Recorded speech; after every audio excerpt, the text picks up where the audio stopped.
ইন্ডিয়ার সমস্ত অফিসের কাজকর্ম, অফিসের স্টাফ থেকে শুরু করিয়া এই ভাষা নদীর মানুষকে প্রাধান্য দেওয়া থাকে। এই ভাষাতে এই এলাকার স্কুল, কলেজ, ইউনিভার্সিটি যা কিছু সমস্ত মাস্টার ডিগ্রি পর্যন্ত পড়াশোনার ব্যবস্থা এই ভাষা হবে। আর যখন এই ভাষাতে গুরুত্ব পাবে, অফিস আদালত কোর্ট কাছারি যা দেখবেন, আমরা কই অফিস আদালত যাই, আমার দেশি মানছি নাই, খুব ভাটিয়া মানছি, কই তো সোজা কথা।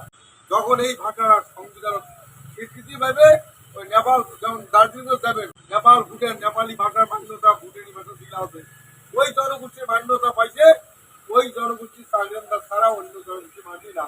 ইহার পক্ষে ডব্লিউবিসিএস বা আইএস, আইপিএস বড় অফিসার যদি না থাকে, তখন আপাতত অন্য জায়গার মানুষকে চালাইনি। কিন্তু যতক্ষণ পর্যন্ত এই ভাষাভাষীর মানুষ আইএস, আইপিএস নাই হয়, ততক্ষণ থাকবে। পরে এই ভাষা তো আইএস, আইপিএস যোগ্যতা মানুষ বাইর করার দায়িত্ব সরকারের। তখন আজকে আমার অফিস আদালত কোর্ট কাছারি আমার আর বেশি মানুষের অভাব হওয়ার নাই, তাহলে কি ভালো মেনে বয়া হবে? কর্মের কোনো অভাব হবে? এটা গেল গণতান্ত্রিক দেশের প্রক্রিয়ার কথা, যে কর্মের অভাব হওয়ার নাই। কিন্তু আমার তো আন্দোলন চুক্তি মোতাবেক আমার চুক্তি কার্যকরী হয়ে গেলে আমার চাকরি কোনো খায় না। এই চুক্তির মাত্রাটা এতদিন ওই অমিত শাহের কাছে কাম কম দেওয়ার পায় নাই।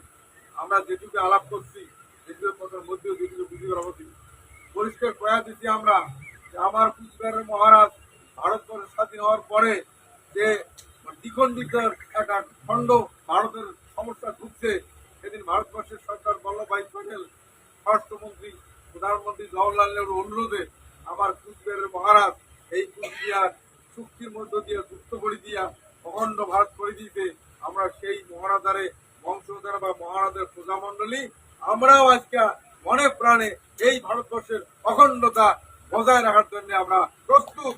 আধা হিন্দি ভাঙা হিন্দি বোঝা যায়, ওই হিন্দি দিয়ে বুদ্ধি সঙ্গে আমরা কিন্তু সেই অখণ্ড ভারত করার লোক আমরা আজকেও চাই মনে প্রাণে।